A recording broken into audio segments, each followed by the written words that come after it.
пешгӯиҳои аҳмадшоҳи масъуд баъд аз 20 сол воқеияти худро собит сохтанд. толибон оне ки буданд, ҳастанд ва чуноне ки буданд боқӣ мондаанд.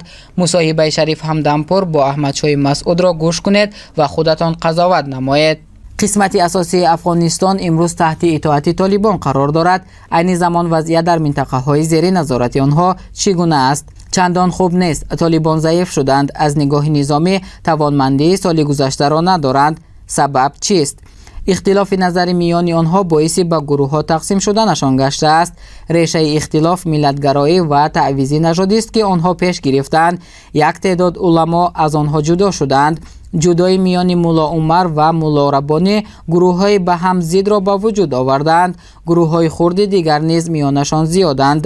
ихтилофи дохилӣ дар чӣ асос аст? маҳалгароӣ, масалан дар ҷалолобод, пактиё ва пактико ки ҳама паштузабонҳо ҳастанд, қандаҳориҳо ҳукмронӣ мекунанд. ин боиси ҷудоӣ ва зиддияти миёни худи паштунҳо гаштааст. маҳалгароӣ ҳаргиз ба хубӣ намеанҷомад. мардуми ҳар маҳал мехоҳад ҳокими сарнавишти худаш бошад. хулас сиёсати миллатгароӣ ва маҳалгароии толибон мардумро аз онҳо дур сохт ва байнашон ҷудоӣ андохт. бо вуҷуди ин толибон дар ҷабҳаҳо ба пирӯзӣ ноил мегарданд. тавре ки гуфтам воқеият дигар аст. собиқ толибон минтақаҳои ғарб ва шимоли Афғонистонро таҳти назорат доштанд. ҷангҳо асосан дар қисмати Парвон, Каписо ва Тахор сурат мегирифтанд. баъд аз муддате мо тавонистем пойгоҳҳои худро дар шимол дубора аз толибон озод созем ва онро ба ғарби Афғонистон, вилояти Ғур, шарқи Ҳирот ва Фахор интиқол диҳем. дар ин қисмат пойгоҳҳои мо устувор гаштанд. ҳоло ҷангҳои шадид дар шимол ва ғарби Афғонистон, атрофи Мазори Шариф, Самангон, ҷануби Сарипул, форёб, шарқи Фарроҳ, Ҳирот ва Ғур ҷараён доранд. ҳамчунин дар шарқи Афғонистон минтақаҳое ки паштунҳо сукунат доранд, Ҷалолобод, Кунар ва Дамғон, чанд рӯзи охир ҷанг меравад. мақсади толибон он аст ки ба ҳар роҳ пойгоҳи моро дар минтақаҳои паштунишин ки дар ҳамсарҳади Покистон аст ишғол намоянд. мувофиқи маълумоти мо, покистониҳо ва толибон ба хулосае омаданд ки дубора дар Парвон, Каписо ва шимоли Кобул амалиёти ҳарбӣ гузарониданд. яқин дорам ки онҳо мисли соли гузашта ноком хоҳанд монд. имрӯз номи қумандонҳое дар забон аст ки чанд сол пеш онҳоро касе намешинохт. онҳо кистанд ва чӣ гуна вирди забонҳо шуданд? пайдоиши онҳо тақозои вазъияти кунунии Афғонистон аст. ибтидо мардум ва толибон алоқамандӣ доштанд ва роҳи наҷотро дар онҳо медиданд, вале бо гузашти вақт ин алоқамандӣ камтар гардид ва роҳи наҷот онҳоро ба вартаи ҳалокат бурд. ҳоло кор ба ҷое расидааст ки дар минтақаҳои таҳти итоати толибон мардум қиём мекунанд ва носозгор будани афкори худро ба онҳо баён месозанд. қиёмҳо дар навбати худ шахсиятҳо пешоҳанги тозаро ба миён меоранд. онҳо аз қавму миллатҳои гуногунанд. барои ҳифзи диёрашон ба кӯҳҳо дараҳо мебароянд, силоҳ мегиранд. масалан ҷузҷону Сарипул дар дасти уламоест ки пештар ҳеҷ шӯҳрате надоштанд. дар Тахору Парвон сарварӣ ба дасти ҷавонест ки таълими хуби низомӣ доранд. чунончи Довуд қумандони номдор дар Тахор аст. Бисмиллоҳ дар самти шимоли Кобул, доктор Иброҳим дар Ғур. онҳо минтақаҳои зиёдеро аз дасти толибон озод намуданд. муборизаашон дар самти шоҳроҳи Ҳирот, Ҳелманд ва Ҳирот Қандаҳор ба некӣ хоҳад анҷомид. толибонро бисёр ҳизбҳо ва гурӯҳҳои ифротӣ аз кишварҳои дигар ҷонибдорӣ ва мададгорӣ мекунанд. масалан ҳизб Ут-Таҳрир, ҷудоихоҳони уйғур, чеченҳо. ин ҳама ҳизбу гурӯҳҳо ва толибон воситае ҳастанд дар дасти Покистон. покистон мехоҳад як умқи исломӣ дар кишварҳои мухталиф аз ҷумла Афғонистон, Узбекистон ва ғайра дошта бошад.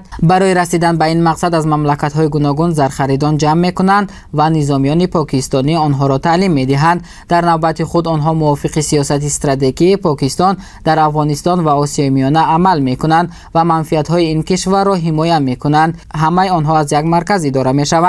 бори дигар зикр мекунам, покистон мехоҳад як умқи исломӣ ва ҷуғрофӣ дар минтақа дошта бошад. мувофиқи баъзе маълумотҳо, намояндаи ҳизб Ут-Таҳрир Ҷумъаи Намангонӣ дар хоки Афғонистон аст. то кадом андоза ин иттилоот асоснок аст? ӯ айни замон дар минтақаи юлдоши Мазори Шариф мебошад.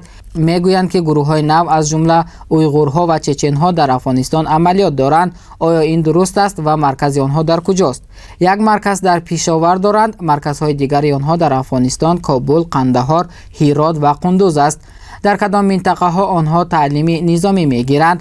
онҳо асосан дар ришхӯр ва шимоли кобул зери роҳбарии одамони Усом бин Ладен таълими ҳарбӣ мегиранд, сипас ба тарафи сарҳад равон мешаванд. вазифаи марказие ки дар сарҳад аст, сафарбар кардани онҳо ба Осиёи марказӣ ва дигар кишварҳо мебошад. чеченҳои зиёде мегӯянд вориди Афғонистон шудаанд. онҳо дар ҷангҳои дохилӣ иштирок мекунанд. аз дохили Афғонистон шуданашон маълумот дорам, вале дар ҷабҳаҳо ба онҳо рӯбарӯ наомадаам. маркази онҳо дар Мазори Шариф, Кобул ва Қандаҳор аст. гурӯҳи 6 ҷамъи 2 ва дигар кишварҳо кӯшиш бар он доранд ки ҷанги Афғонистон аз роҳи музокирот ҳал шавад. чӣ бояд кард ки Толибон барои нишастан ба сари мизи музокирот водор гарданд? барои он ки Толибон водор ба музокирот шаванд, ду омил муҳим аст. якум, муқовимат дар дохили Афғонистон, дуюм, қатъи мудохилаи хориҷӣ ба умури Афғонистон.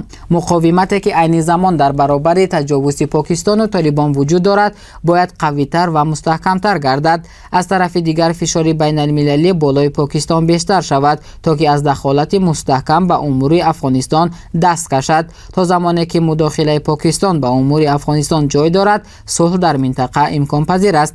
зимнан мехоҳам зикр кунам, мудохилаи Покистон маҳдуд ба Афғонистон намемонад. ин кишвар ҳадафҳо ва барномаҳои нисбати Осиёи Миёна ва дигар минтақаҳоро дорад. барои расидан ба он аз гурӯҳҳои ифротӣ истифода мекунад. аз ин ҷост ин буҳрон танҳо буҳрони Афғонистон нест, балки буҳрони Осиёи Миёна ва тамоми минтақа мебошад. роҳи ягона қавитар гардидани муқовимат ва таваҷҷӯҳ ба нерӯҳое аст ки дар муқобили ин қувваҳо қарор доранд. вале мутаассифона то имрӯз нисбати мо ба ҷуз ҳамдардии лафзӣ ва сиёсӣ дигар ҳеҷ гуна кӯмаке сурат нагирифтааст, ҳатто ёрии оддии башардӯстона.